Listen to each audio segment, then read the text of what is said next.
So a quick another little video pertaining to the 2026 dirt script that I put out. Today I'm going to teach you how to convert a track that doesn't have the dirt blocks on it to have the dirt blocks on it. So first things first, you're going to want to put the entire track surface into a singular model. So I've already done that here. We can see that I changed all those at once. And then next up, what I want to do is if I want to have the dirt layer have ruts, we're going to want to make a secondary layer of this that we're going to call groove. And I'm going to change the color on it to be a darker color so you can see the difference. And right now, those are both at the same layer. So we need to change that. So the way that we're going to do that is we're going to take a plugin called F3X. So you want to go to the toolbox and go to plugins and look up F3X. And it's this one here by Gigs D4X is the official one. So you want to make sure to download that. And then you'll find it in your plugins tab and you'll open the plugin. Now here on our groove, I'm also going to change the type of thing. And we're going to go to local while having all the parts selected inside of it. And then we're going to find the piece that has the draggers on it.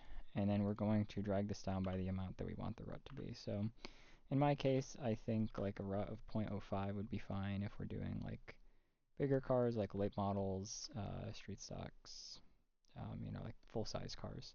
If you're doing smaller cars like imagine go-karts, midgets, micro sprints, etc., you might want to make that less to upset them less. But right there, now we have the groove layer done. So we can leave that behind now. And now we need to focus on creating the dirt layer itself. So in this case, we have our dirt layer in this section called track surface. And the first thing that we need to do is prepare the straightaways. So straightaways are often, a long singular piece, and we need to turn that into multiple pieces across the straightaway. Otherwise, every time you enter the straightaway, you're going to have like the entire straightaway get hit all at once. It's going to wear the straightaway out very quickly. So I try to find something that's like well divisible by. And so in this case, it's pretty close to 390. And so 390 divided by 10 is going to be 39. And then probably want to divide that in half again. So 19 and a half, that'll work. And then now we are going to bring that back. And I'm going to actually bring this piece over until it's 19 and a half.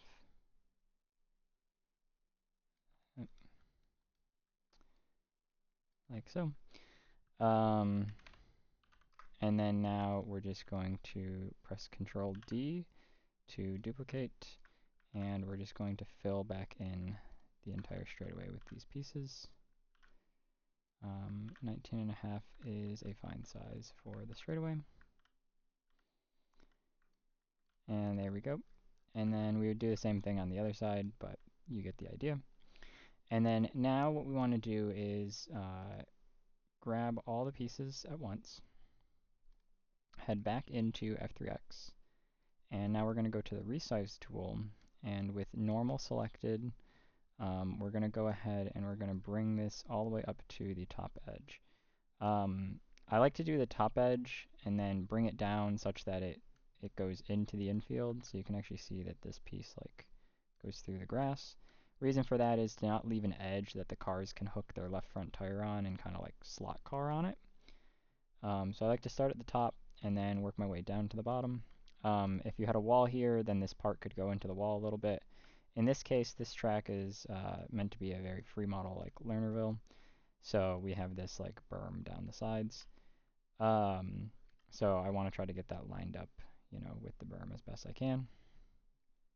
And so I like to make my pieces about 2 studs wide. So we can see that here.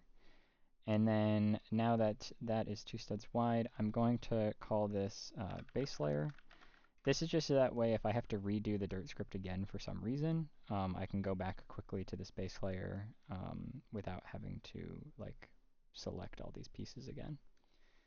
So now we're going to clone, and now we're going to go find the next set of draggers, and we're going to set our increment to 2 and make sure that it's on local, and we're going to bring it down by 2. And so now that's going to fill that in. And now I'm just going to call this dirt layer because that's what it's going to need to be called for the actual dirt layer that we're going to have later. But during the building phase, we can keep that one section called base. And so we're just going to keep on doing this until we fill the track in all the way. And so you get the idea here. So we'd keep going down, down, down, down until we get to the bottom edge. And then, like I said, I like to sink it into the infield there. Alternatively, you can start from the bottom and then move up. You know, whatever works best for you. So that's the idea. That's how you convert a track over. And specifically, you need to do this with a track that's made out of parts, you know, like a block part, not wedges. Wedges won't work for this. So if the track's made out of wedges, tough luck unless you want to convert all those wedges into parts. And once you are done putting all the bricks on the track, then you can head over to the other video, and over there I teach you how to put the dirt layer script into everything that it needs to go into and get everything set up and working correctly. So there you go.